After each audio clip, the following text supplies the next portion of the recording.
ہو جائے. کمپنی کی نظر میں سب سے زیادہ ویلیو اس کی ہوگی جو اس پروجیکٹ کو اب کیا ہوا, ایک امپلائی ایسا تھا جس کے پاس بہت پیسہ تھا, وہ وہاں گیا اور کمپنی کے کام کو چھوڑ کر عیاشی میں لگ گیا, دائیں بائیں گھوم رہا ہے, کھا رہا ہے, پی رہا ہے, موج مستیاں کر رہا ہے, وی آئی پی تو ہے نا, بہت پیسے والا ہے.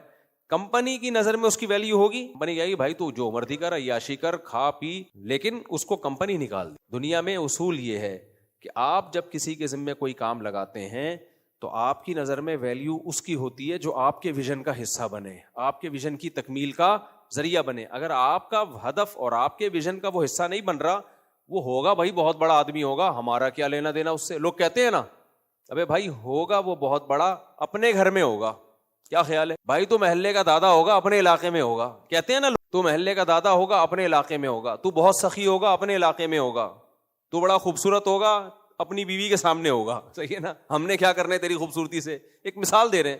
انسان ہمیشہ اس کو فوکس کرتا ہے کہ جو اس کے ہدف اور اس کے ویژن کا حصہ ہو. اس بیس پہ انسان کیٹیگری مختلف لوگوں کی کو مختلف کیٹیگریز میں. تو دیکھو اس کائنات کا مالک کون ہے؟ اللہ ہے, جس نے اس کائنات کو بنایا, جس نے اس کائنات کو بنایا, جو کریٹر ہے. اس نے ہمیں ایک پروجیکٹ دیا ہے, لیکن اس نے لوگوں میں مختلف صلاحیتیں پیدا کی ہیں. ہر شخص اپنی صلاحیتوں کے لحاظ سے اس پروجیکٹ کی تکمیل میں لگا ہوا ہے. اللہ نے ہمیں پروجیکٹ کیا دیا ہے؟ اللہ نے اس پروجیکٹ کو قرآن میں مختلف طریقوں